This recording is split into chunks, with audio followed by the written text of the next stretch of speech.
بسم الله الرحمن الرحيم. الحمد لله كفى وسلام على عباده الذين اصطفى. أما بعد، أعوذ بالله من الشيطان الرجيم. بسم الله الرحمن الرحيم. وأنذر عشيرتك الأقربين. وقال رسول الله صلى الله عليه وسلم: لقد أوذيت في الله ما يؤذى أحد وأخفيت في سبيل الله وما يخاف أحد، أو كما قال النبي صلی اللہ علیہ وسلم. قابل احترام دینی بھائی عزیزو، گزشتہ جمعہ کے اندر نبی کریم صلی اللہ علیہ وسلم کی بنیادی تعلیمات میں سے توحید و رسالت و آخرت کو بتلایا گیا تھا. توحید کا مطلب یہ ہے کہ اللہ کو ایک ماننا، اور رسالت کا مطلب یہ ہے کہ حضرت محمد مصطفیٰ صلی اللہ علیہ وسلم اللہ کے رسول ہیں، اس بات کو تسلیم کرنا.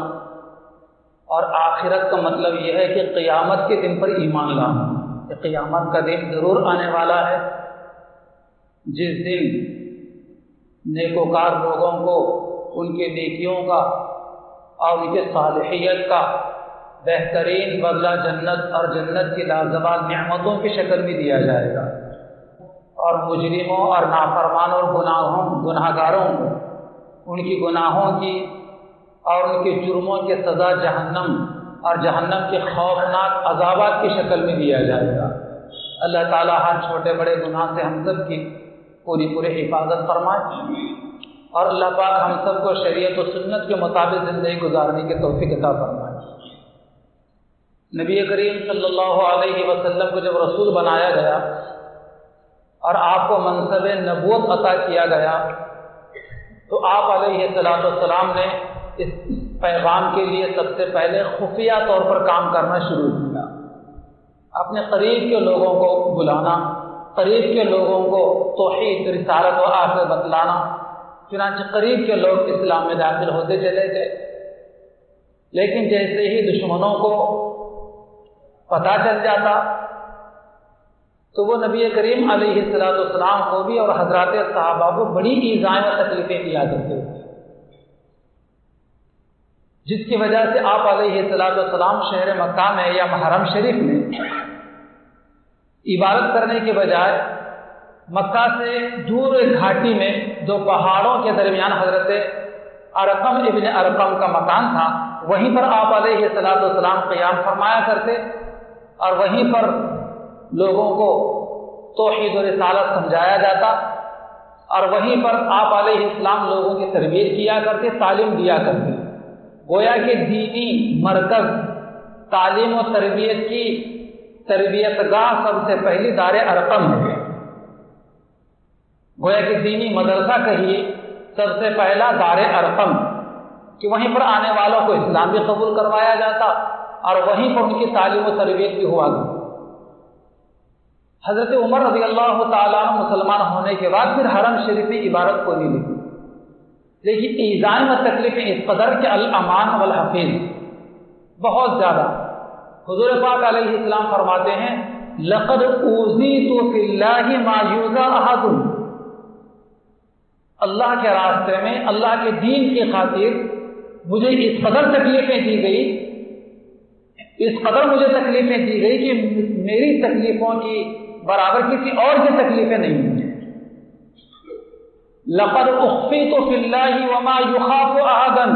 جس قدر اللہ کے راہ میں اللہ کے دین کے خاطر مجھے دھمکایا گیا، مجھے ڈرایا گیا کہ کسی اور کو نہیں ڈرایا گیا. اندازہ لگے کس قدر آپ کو پریشان کیا گیا. اسی تکلیفوں کی وجہ سے، جیسا کہ گزشتہ جمعہ میں نے بتلایا تھا کہ حضرات صحابہ کو ملک حبشہ کی 2 مرتبہ ہجرت کرنا پڑی. 2 مرتبہ. پھر تیسری مرتبہ جمیع صحابہ نے پھر مدینہ منورہ کی ہجرت کی، یہاں تک کہ آپ علیہ السلام کی قریش مکہ دشمنان مکہ جانی دشمن ہو گئے، اور 3 مرتبہ حضور پاک صلی اللہ علیہ وسلم کو جان سے مار دینے کی پوری تیاری کر لی. آپ علیہ السلام ایک جگہ پر ایک پتھر کے ایک ٹیلے کے سائے میں بیٹھے ہوئے تھے کہ ایک دشمن نے اوپر سے آ کر پتھر بڑا بھاری لڑکانے کی کوشش کی کہ بڑا پتھر آپ پر لڑکا دیا جائے تاکہ آپ کا قصہ تمام ہو جائے، آپ ختم ہو جائے، آپ مر جائیں۔ نعوذ باللہ من ذالک۔ جو پتھر لڑکایا جا رہا تھا، اللہ تبارک و تعالیٰ کی جانب حضرت جبرائیل آتے ہیں اور آپ علیہ السلام سے اشارہ فرماتے کہ محمد یہاں سے فوراً ہٹ جائیے۔ حضور فوراً ہٹ جاتے ہیں تو وہ پتھر وہاں کا وہیں رک جاتا ہے۔ اور دوسری مرتبہ ابو جہل نے آپ کو جان سے مارنے کی بھرپور کوشش کی۔ یہ معلوم ہے ہم سب کو کہ حضور صلی اللہ علیہ وسلم ہر کسی کی مزاج پرسی کیا کرتے ہیں، اس میں ہندو، مسلم اور پڑوسی، غیر پڑوسی اور رشتہ دار یہ نہیں دیکھا کرتے، کسی کے بارے میں بھی آپ کو اطلاع ملتی کہ فلاں بیمار ہے۔ یہی سنت رسول اللہ ہے، ہمیں بھی چاہیے کہ یہی طریقے کار اپنائے۔ ہمارے محلے میں، ہمارے علاقے میں جو کوئی بھی رہتا ہو، کسی بھی مذہب کا ماننے والا ہو، بیمار ہو اگر معلوم ہو جائے تو فوراً اس کی مزاج پرسی کے لیے اس کو دیکھنے کے لیے جانا چاہیے۔ اللہ کے نبی علیہ السلام فرماتے ہیں کہ جو مسلمان کسی بیمار کو دیکھنے کے لیے اپنے گھر سے نکلتا ہے تو 70,000 فرشتے اس کے لیے دعا کرتے ہیں۔ آج دیکھتے ہیں ہمیں یہ ہماری جماعت کا ہے یا نہیں، یہ ہمارا ہم خیال ہے یا نہیں، یہ ہماری برادری کا ہے یا نہیں، یہ مسلمان ہے یا نہیں، یہ دیکھ کر ہم مزاج پرسی کرتے ہیں۔ نہ جماعت دیکھی جائے، نہ برادری دیکھی جائے، نہ ہم خیال دے، کوئی بھی ہو، ہر کسی کی مزاج پرسی کے لیے جائیں تو وہ آپ سے قریب آئے گا، آپ کو، آپ کے دین کو، آپ کے مذہب کو سمجھنے کی کوشش کرے گا۔ لاکھوں آپ کا مخالف ہوگا، آپ کے مذہب کا مخالف ہوگا، لیکن چند قدم جا کر، چند منٹ وہاں پر بیٹھ کر آنے کی وجہ سے زندگی بھر کے لیے مسلمان اور اسلام کا وہ جو حامی رہے گا۔ آج ہم نے اس سنت کو چھوڑ دیا جس کی وجہ سے ہم نے دشمنوں کو پیدا کیا۔ اللہ تعالیٰ ہمیں صحیح سمجھ بوجھ عطا فرمائے۔ ابو جہل کو یہ بات معلوم تھی، چنانچہ ابو جہل نے اپنے گھر کے اندر ایک کنواں کھودا اور کنواں کھودنے کے بعد اس کے اوپر ایک چٹائی ڈال دی اس نے، اور کنویں کے اس طرف ڈھونگی بیمار بن کر پڑ گیا اور حضور کو اطلاع کروا دی کہ ابو جہل بیمار ہے۔ اور اس خیال سے کہ ادھر سے محمد آئیں گے، چٹائی کے اوپر پیر رکھیں گے اور دھڑام سے کنویں میں گر جائیں گے اور آپ کا قصہ ختم ہو جائے گا۔ چنانچہ حضور پاک علیہ السلام کو اطلاع کرنے والی اطلاع دے دی۔ آپ علیہ السلام فوراً اٹھے اور ابو جہل کو دیکھنے کے لیے بیمار ہے، حالانکہ دشمن ہے وہ۔ ہم دوستوں کی مزاج پرسی کرتے ہیں، حضور دشمن کی مزاج پرسی کے لیے جا رہے ہیں، لیکن حضور کو معلوم ہوتا کہ ابو جہل بیمار ہے تو فوراً اٹھے اور آپ علیہ السلام کی مزاج پرسی کے لیے جا رہے ہیں، دروازے سے اندر چلے گئے، قریب تھا کہ دوسرا قدم اٹھاتے تو آپ کنویں میں گر جاتے۔ حضرت جبرائیل علیہ السلام آسمان سے آتے ہیں، آپ کو روک دیتے ہیں کہ اے نبی محمد صلی اللہ علیہ وسلم آگے سنبھل کر کے آپ کے لیے موت کا کنواں ہے۔ چنانچہ آپ علیہ السلام وہاں سے واپس لوٹے، ابھی دروازے کے باہر نکل رہے ہیں، وہ تو دیکھ ہی رہا تھا کہ محمد کیسے آتے ہیں اور کیا خیریت لیتے ہیں، کیسے گرتے ہیں، میں منظر دیکھوں تو دیکھا کہ محمد واپس ہو رہے ہیں صلی اللہ علیہ وسلم، تو اسے اپنا کھودا ہوا کنواں یاد نہیں رہا اور اپنے بستر سے اٹھ کر اسی چٹائی کے اوپر سے آ گیا اور اپنے ہاتھ سے کھودے ہوئے کنویں میں گر گیا۔ اور حضور پاک علیہ السلام تو اپنے گھر آگے نکل اور کنویں کے اندر سے چیخنے لگا، چلانے لگا، بچاؤ مجھے بچاؤ۔ اس خلق سے وحشت ہونے لگی، حالانکہ زیادہ گہرا نہیں تھا، لیکن حضور پاک علیہ السلام کا معجزہ دیکھی، سرکار دو عالم صلی اللہ علیہ وسلم کا معجزہ دیکھی کہ اس نے چیخنا چلانا شروع کیا کہ مجھے بچاؤ۔ گھر کے لوگ جمع ہو گئے، خاندان کے لوگ جمع ہو گئے، اڑوس پڑوس کے لوگ جمع ہو گئے اور نکالنے کی بھرپور کوشش کی، لیکن نکال نہیں سکے۔ یہاں تک کہ لمبی لمبی رسیاں چھوڑی گئی، جتنی لمبی رسی چھوڑی جاتی وہ اتنی چھوٹی پڑ جاتی۔ ابو جہل کے ہاتھ تک پہنچتی ہی نہیں تھی اور اس نے اندر سے چیخنا شروع کیا کہ لوگوں تم مجھے بچا نہیں، مجھے تو بس محمد ہی بچا سکتے ہیں صلی اللہ علیہ وسلم۔ چنانچہ آپ علیہ السلام کو بلوایا گیا اور آپ علیہ السلام تشریف لائے۔ سیرت کی کتابوں میں یہ واقعہ لکھا ہوا ہے۔ آپ علیہ السلام آئے، دیکھا کہ اندر پڑا ہوا ہے۔ کھودا کس کے لیے گیا تھا؟ حضور کے لیے۔ کھودا کس نے تھا؟ ابو جہل نے۔ حضور تو بچ گئے، کھودنے والا کنویں میں پڑا ہوا ہے اور آپ علیہ السلام کے مبارک آنکھوں سے منظر دیکھ رہے ہیں، چیخ رہے محمد مجھے بچائیے۔ آپ علیہ السلام سے وچن لیا، اس سے عہد لیا اس سے، ابو جہل اگر میں نکالوں تو کیا تم میرا کلمہ پڑھ لو گے، مسلمان ہو جاؤ گے؟ تو ابو جہل نے کنویں میں سے چیخ کر کہا کہ محمد بالکل وعدہ پکا، مجھے نکال دیجیے، بس میں آپ کے ہاتھ اسلام قبول کروں گا۔ خاندان کے لوگ، اڑوس پڑوس کے لوگ لمبی لمبی رسیاں ڈالتے تھے، اس کے ہاتھ تک نہیں پہنچتی۔ قربان جائیے سرور کونین جناب محمد رسول اللہ صلی اللہ علیہ وسلم کے ذات عالی پر کہ آپ علیہ السلام نے اپنا مبارک ہاتھ ابو جہل کے ہاتھ میں دیا، کھینچ کر باہر نکالا۔ یہ معجزہ تھا حضور پاک علیہ السلام۔ باہر نکالنے کے کہا کہ ابو جہل چچا، چونکہ عمر میں بڑا تھا وہ، حضور چچا کہتے تھے اس کو، چچا اپنا وعدہ پورا کیجیے۔ تو اس نالائق نے بجائے اس کے کہ عہد کو پورا کرتا، کلمہ پڑھتا اور مسلمان ہو جاتا اور ہمیشہ ہمیشہ کے لیے جنت کا حقدار ہوتا، ایسا طنز کیا نالائق نے اور یہ کہا کہ محمد اب تک تو آپ کا جادو لوگوں پر چل رہا تھا، اب تک تو آپ کا جادو لوگوں پر چلتا تھا کہ لوگوں کی دلوں کو پیسہ دیا کرتے تھے، آج تو آپ کا جادو کنویں پر بھی چلنے لگا ہے، میں جادو کو دیکھ کر تھوڑی مسلمان ہونے والا ہوں۔ کیا گزری ہوگی سرکار دو عالم علیہ السلام پر؟ آپ علیہ السلام واپس اپنے گھر واپس آ گئے۔ تو اس واقعے کو سنانے کا مقصد یہ ہے کہ حضور پاک علیہ السلام کو 3 مرتبہ جان سے مارنے کی باضابطہ پوری تیاری کر لی تھی، اللہ نے بچایا۔ اور دوسری چیز جو واقعے سے یہ معلوم ہوئی کہ ہمیں ہر کسی کی مزاج پرسی کرنے کے لیے جانا چاہیے، چاہے دوست ہو چاہے دشمن ہو، چاہے رشتہ دار ہو چاہے رشتہ دار نہ ہو، چاہے پڑوسی ہو چاہے پڑوسی نہ ہو، ہر کسی کی مزاج پرسی کے لیے جائیں، دیکھیں وہ آپ کا کتنا دل سے محبتی بن جاتا ہے، کس قدر نفرتیں دشمنیاں کم ہو جاتی ہیں اور محبتیں عام ہو جاتی ہیں، اور کس قدر اجر و ثواب ہمارے نام عام میں لکھا جاتا ہے۔ اللہ اکبر۔ یہ دوسری مرتبہ۔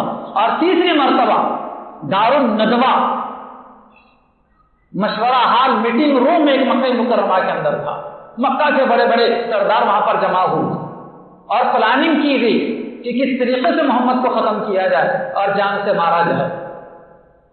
تو لوگوں نے کہا ابو جہل سے کہ آپ ہمارے بڑے ہیں، آپ ہمارے سردار ہیں، آپ کی رائے ہمارے لیے فائنل رہے گی۔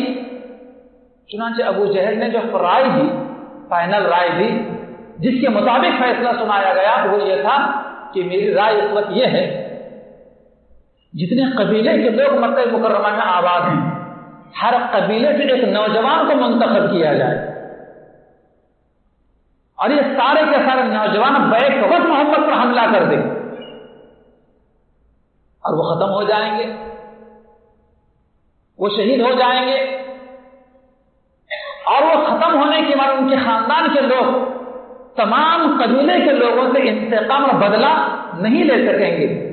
ظاہر بات ہے کہ دیت یعنی خون بہا کی جو ہے جرمانہ عائد ہوگا، ہم تمام قبیلے کے لوگ مل کر ان کا خون بہا جو جرمانہ ہوتا ہے جس کو دیت کہا جاتا ہے اصطلاح شریعت میں، وہ ہم ادا کر دیں گے، قصہ تمام ہو جائے گا۔ سب نے مان لیا۔ چنانچہ مکہ مکرمہ کے تمام نوجوان نبی کریم علیہ السلام کے گھر کا محاصرہ کر لیتے ہیں، گھر کو گھیر لیتے ہیں،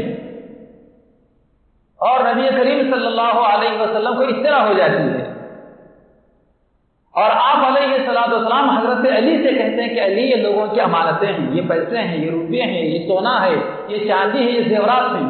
چونکہ حضور کی شان کیا تھی؟ الامین الصادق.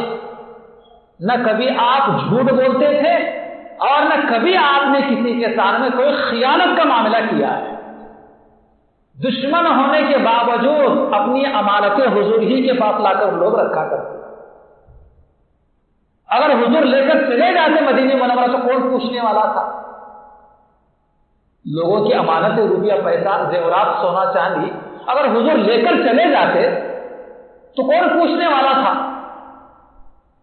لیکن حضور پاک علیہ السلام چاہتے تھے کہ رہتی دنیا تک مجھ پر کوئی داغ و دھبا نہ لگے کہ محمد تو وہ ہے تمہارے پیغمبر جو مکہ سے جانے لگے ہجرت کر کے تو مکہ کے لوگوں کے زیورات اور روپے پیسے بھی لے کر چلے گئے. اس داغ و دھبے سے بچنے کے لیے آپ علیہ السلام نے حضرت علی سے کہا کہ تم میرے بستر پر سو جاؤ اور یہ لوگوں کی امانتیں ہیں، کل صبح جس کی امانت اس کو حوالے کرو پھر آ جاؤ مدینہ. حضرت علی رضی اللہ تعالیٰ کہا کرتے تھے کہ میں نے پوری زندگی میں صرف ایک رات پرسکون رات میں نے آرام کیا ہے. کون سی رات ہے وہ؟ جس رات حضور پاک علیہ السلام کے بستر پر حضرت علی نے سویا تھا حضرت حضور کے حکم سے. پوری زندگی میں سب سے پرسکون رات میری وہ گزری ہے. بہرحال حضور صلی اللہ علیہ وسلم گھر کے باہر بھاگتے ہیں تو سارے دشمن گھر کا احاطہ کیے ہوئے ہیں، سب کے ہاتھوں میں ننگی تلواریں ہیں، قدم آگے بڑھا تو سب بیک وقت آپ پر حملہ کر دیں گے. اللہ تبارک و تعالیٰ کی جانب سے آپ کو حکم ہوتا ہے کہ چند آیتیں پڑھ کر مٹی زمین سے کچھ کنکر اٹھا کر مٹی کے کنکریاں سامنے پھینک دیتے. حالانکہ پھینکا آپ نے سامنے کی طرف. حضور پاک علیہ السلام کا معجزہ کہ حضور کے مبارک ہاتھوں سے نکلی ہوئی کنکریاں اطراف میں جتنے لوگ حضور پر حملہ کرنے کے لیے کھڑے تھے سب کی آنکھوں میں چلی کہ وہ آپ نے نہیں پھینکی بلکہ اللہ نے پھینکی ہیں. وہ کنکریاں سب کی آنکھوں میں چلی گئی. لوگ آنکھ ملتے رہ گئے اور حضور نکل کر چلے گئے. اس طریقے سے اللہ تبارک و تعالیٰ نے آپ علیہ السلام کو بچایا ہے.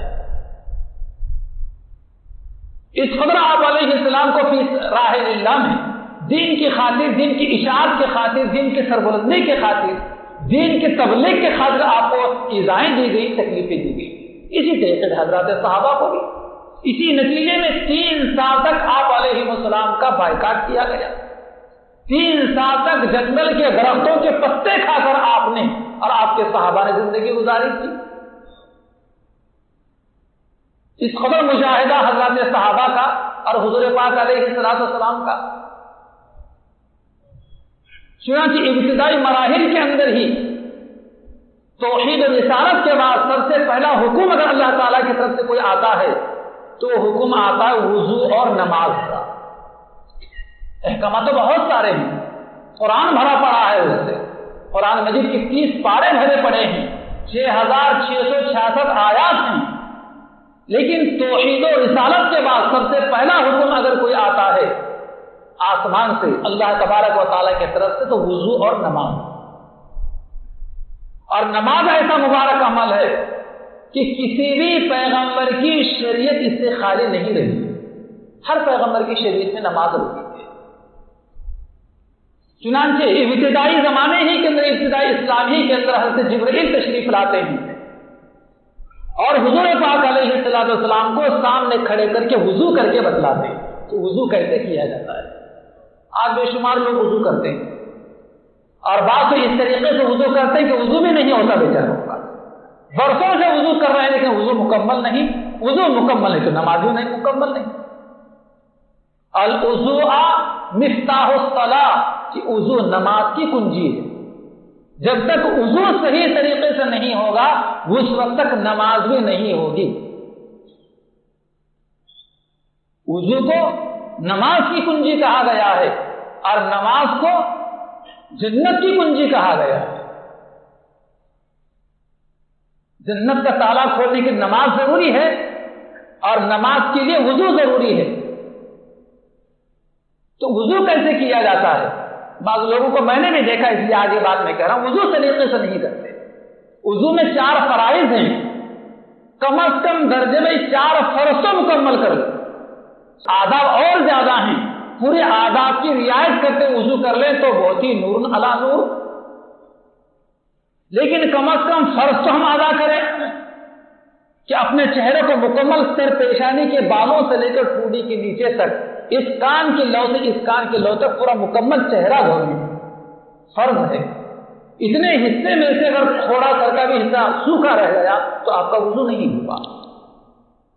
قرآن مجید کی جو آیت میں نے تلاوت کی ہے، اللہ تعالیٰ فرماتے ہیں یا ایھا الذین آمنوا اذا قمتم الى الصلاة فاغسلوا وجوہکم، اے لوگوں جب نماز کے تم کھڑے ہو جاؤ، کھڑے ہونے کا مطلب یہاں یہ ہے جب تم نماز کا ارادہ کرو تو تم اپنے چہرے کو مکمل دھو دو، چہرہ یہاں سے مکمل یہاں تک، اس حصے کو چہرہ کہا جاتا ہے، تو مکمل دھوئیں۔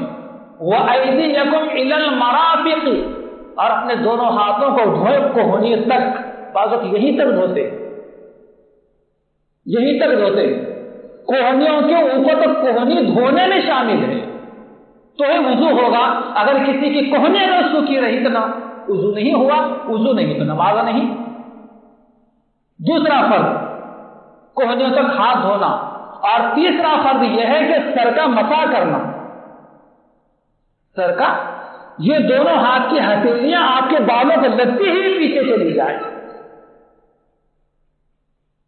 یہ انگلیوں کا سرا کم از کم بالوں کو لگتا پیچھے چلا جائے، اور ہتھیلی اس طریقے سے سائڈ کے بالوں کو لگتی سامنے آ جائے، اس طریقے سے کم از کم کرنا۔ اتنا بھی نہ کر سکیں، فرض کا درجہ یہ ہے کہ ہتھیلی ہماری بالوں کو لگتی ہوئی پیچھے چلے جائے، مسح ہو جائے گا۔ یہ تیسرا فرض، سر کا مسح کرنا۔ اگر کسی نے وضو کرتے ہوئے سر کا مسح بھول گیا یا نہیں کیا تو نماز نہیں، اس کی وضو چلی گئی۔ بعض لوگ سر کا مسح نہیں کرتے، سر کا مسح نہیں کرتے، معلوم ہی نہیں، سکھا ہی نہیں، کسی نے بتلایا ہی نہیں۔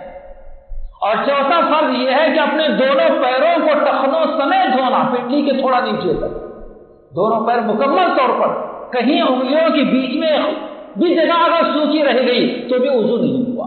یہ 4 فرض کم از کم ہیں، اس کے علاوہ 5 سنتیں کہ انگلیوں کا خلال بھی کرنا، کانوں کا اندر مسح بھی کرنا، گردن کا مسح بھی کرنا، ہر عضو کو 3 مرتبہ دھونا، مسواک کرنا، اور قبلہ روح ہو کر وضو کے لیے بیٹھنا، یہ سارے وضو کے سنتیں اور آداب ہیں جس کی رعایت ضروری ہے۔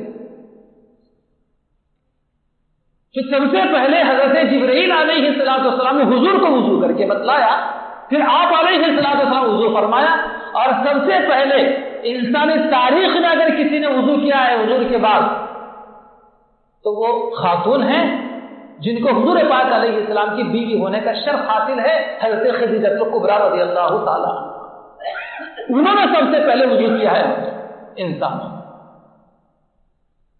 اور پھر جیسے ہی وضو کروایا گیا تو حضرت جبرائیل علیہ السلام تک آپ کو نماز پڑھنے کا طریقہ بتلایا۔ نماز ہی سیکھنے کی چیز ہے، دیکھا دیکھی کرنے کا عمل نہیں۔ سورہ فاتحہ پڑھنے کی جگہ اگر آپ تحیات پڑھنا شروع کر دیں، رکوع میں اگر آپ درود شریف پڑھنا شروع کر دیں، اور درود شریف پڑھنے کی جگہ پر سجدے کی تسبیح پڑھنا شروع کر دیں تو نماز ہوگی؟ نیت باندھنے سے لے کر سلام کے پھیرنے تک کس جگہ کیا پڑھا جاتا ہے یہ بھی سیکھنے کی چیز ہے۔ متعینہ طور پر 5 نمازیں تو وہ معراج میں 10 نبوی کے اندر ہجرت سے 3 سال پہلے فرض ہوئی ہیں، لیکن شروع اسلام سے 2 ہی نمازیں تھیں، ایک سورج نکلنے سے پہلے 2 رکعت اور ایک سورج ڈوبنے سے پہلے 2 رکعت، یہ 2 وقت کی نماز ہے۔ اور نماز اتنی جامع عبادت ہے کہ تمام عبادات کا مجموعہ ہے نماز، تمام عبادات کا مجموعہ ہے نماز۔ نماز میں تلاوت کلام پاک بھی ہے، نماز میں اللہ کی حمد و ثنا بھی ہے، نماز میں اللہ کی پاکی اور بڑائی بھی بیان کی گئی ہے، نماز میں تسبیح بھی ہے، نماز میں تکبیر بھی ہے، نماز میں درود شریف بھی ہے، اور نماز میں دعا بھی ہے، اور نماز میں استغفار بھی ہے۔ ان ساری عبادات کا مجموعہ ہے نماز۔ سب سے پہلے فجر کی نماز جو ادا کی حضرت آدم علیہ السلام انسانی تاریخ میں، اور سب سے پہلے ظہر کی نماز ادا کرنے والے حضرت ابراہیم علیہ السلام، انسانی تاریخ میں سب سے پہلے عصر کی نماز ادا کرنے والے حضرت عزیر علیہ السلام، اور انسانی تاریخ میں سب سے پہلے مغرب کی نماز پڑھنے والے حضرت داؤد علیہ السلام، اور سب سے پہلے انسانی تاریخ میں عشاء کی نماز پڑھنے والے ہمارے پیغمبر حضرت محمد مصطفیٰ صلی اللہ علیہ وسلم۔ ان تمام پیغمبروں کی عبارات کا مجموعہ آپ علیہ السلام کو عطا فرمایا۔ ایک دن کی نمازیں 5 نمازیں، ہر عاقل و بالغ مرد عورت پر فرض عین ہے، کوئی بہانہ کر ہی نہیں سکتا کہ میں بیمار تھا یا میں سفر میں تھا یا میں مصروف تھا، پڑھ نہیں سکا۔ کوئی سفر میں ہو تو 4 نہیں پڑھ سکتا، بابا 2 پڑھ، لیکن پڑھ۔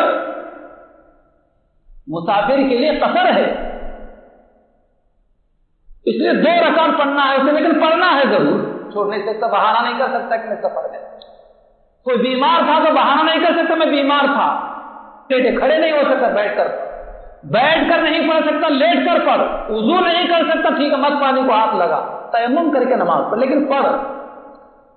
لیٹ کے نماز نہیں پڑھ سکتا، کم از کم اشارے سے نماز پڑھ، لیکن پڑھ۔ اندازہ کتنی اہم ہے کہ ہم بہانہ کر سکیں گے کہ میری دکان تھی میں چھوڑ کے آ نہیں سکتا تھا؟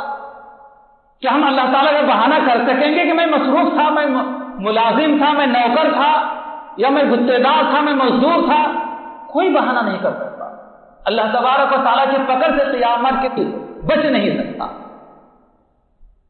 قیامت کے دن میدان محشر میں جب حساب و کتاب شروع ہوگا، اللہ کے نبی علیہ السلام فرماتے ہیں کہ جب حساب و کتاب شروع ہوگا تو سب سے پہلے نماز ہی کا حساب ہوگا، نماز ہی کا حساب ہوگا۔ جس کی نماز مکمل نکل آئی تو اس کے لیے کامیابی کا پروانہ سنایا جائے گا اور اسے جنت کا فیصلہ سنا دیا جائے گا، اور جس کی نماز نامکمل ہوگی زندگی میں، فرشتے عرض کریں گے پروردگار اس کی زندگی میں 50 سال کا ہو گیا تھا اور 35 سال کی نماز اس کی زندگی میں ہونا چاہیے تھی، لیکن پروردگار 10 سال کی بھی نماز اس کی زندگی میں نہیں تھی، 10 سال بھی طریقے سے اس نے نماز نہیں پڑھی ہے۔ دیکھیے رب ذوالجلال کتنا مہربان ہوتے ہیں اپنے بندوں پر۔ اللہ تعالیٰ فرماتا فرشتوں ٹھیک ہے 10 سال کی فرض نماز نہیں ہے نا، ٹھیک ہے، دیکھو کچھ نفل اور سنت اس کے پاس ہیں کیا، اس کے سنتوں کو نفلوں کو فرض کا درجہ دے دو، اور پورے 35 سال کی اس کی فرض نماز مکمل کر کے اس کے لیے جنت کا فیصلہ سنا۔ اس لیے بھائیوں فرض نمازوں کے ساتھ ہم کو چاہیے کہ ہم سنت اور نفل بھی پڑھنے کی کوشش کریں، 2 رکعت فرض پڑھ کے بھاگنے کی فکر نہ کریں۔ قیامت کے دن اس کی اہمیت کا اندازہ ہوگا کہ 2 رکعت سنت اور 2 رکعت نفل پڑھنے کی کیا اہمیت ہے۔ اس وقت تمنا کریں گے ہم لوگ کاش کوئی نماز صرف فرض پڑھ کے مسجد کے باہر نہ نکلا ہوتا اور مکمل 17 رکعت عشاء کی، یا مکمل 8 رکعت عصر کی، یا مکمل 7 رکعت مغرب کی، یا مکمل 12 رکعت ظہر کی پڑھ کر نکل جاتا، تو آج کس قدر میرے درجات کی بلندی ہوتی اور کس قدر میرے سعادت مند خوش نصیبی کی بات ہوتی۔ سنتوں اور نفلوں کو فرض کا درجہ دیا گیا ہے، اس لیے بھائی چاہے جمعے کی نماز ہو چاہے کوئی بھی نماز ہو وقت کرے، ٹھیک ہے ایمرجنسی ہے، بہت زیادہ ارجنٹ ہے کوئی اور بہت زیادہ اہم کام ہے تو ٹھیک ہے کوئی مسئلہ نہیں ہے، امام صاحب کے سلام پھیرتے ہی فوراً اٹھ کر بھی جا سکتے ہیں آپ، دعا میں شریک رہنا بھی کوئی فرض اور واجب نہیں ہے، ہاں ٹھیک ہے اخیر تک رہنا چاہیے، دعا میں شامل رہنا چاہیے، سارے اذکار میں شامل رہنا چاہیے، کوئی ارجنٹ کام ہے، بہت زیادہ کوئی گھر میں بیمار ہے، سلام پھیرتے اٹھ کر چلے جائیے، کوئی گاڑی کھڑی ہوئی ہے جا سکتے ہیں، لیکن آپ کے اوقات میں فراغت ہے، فرصت ہے، وقت ہے، تو کوشش کرنا چاہیے کہ میں مکمل نماز پڑھ کر نکلوں مسجد کے باہر، یہ کوشش کرنا چاہیے۔ تو کوئی آدمی 50 سال کا اگر ہو تو اس کے نابالغی کے جو دن نکل جاتے ہیں 15 سال نکل جاتے ہیں، تو ہمارے زندگی میں 35 سال کی نماز مکمل ہونا ضروری ہے. ہم اس کی تفصیل بتلاتا ہوں. ایک دن کی کتنی نمازیں ہوتی ہیں, ایک دن کے رکعتیں کتنی ہوتی ہیں, ایک دن کے رکوع کتنے ہوتے ہیں, اور ایک دن کے سجدے کتنے ہوتے ہیں, ایک مہینے کے رکعتیں کتنے, ایک مہینے کے سجدے کتنے, اسی طرح ایک سال کے اور 35 سال کے. تھوڑا آپ توجہ دے دیں. دیکھیے کسی کی عمر اگر 50 سال ہو رہی ہے تو گویا کہ اس کی زندگی میں 35 سال کمپلیٹ نماز ہونا ضروری ہے. 35 سال, بچپن کے 15 سال نکال دیجیے نابالغ کے. ایک دن کی 5 نمازیں ہیں, فجر, ظہر, عصر, مغرب اور عشاء. تو ان 5 نمازوں کی 48 رکعتیں ہیں. روزانہ 48 رکعت نماز آپ کو پڑھنی ہے. 48 رکعت میں 48 رکوع ہیں, ایک دن کے 48 رکوع, اور 96 سجدے کرنا ہے. 96 سجدے ایک دن کے. اور ایک مہینے کی 150 نمازیں ہوتی ہیں. ایک مہینے کی 150 نمازیں, اور ایک مہینے کی جو نمازوں کے رکعتیں ہیں 1440 رکعتیں ایک مہینے میں آپ کو پڑھنی ہیں.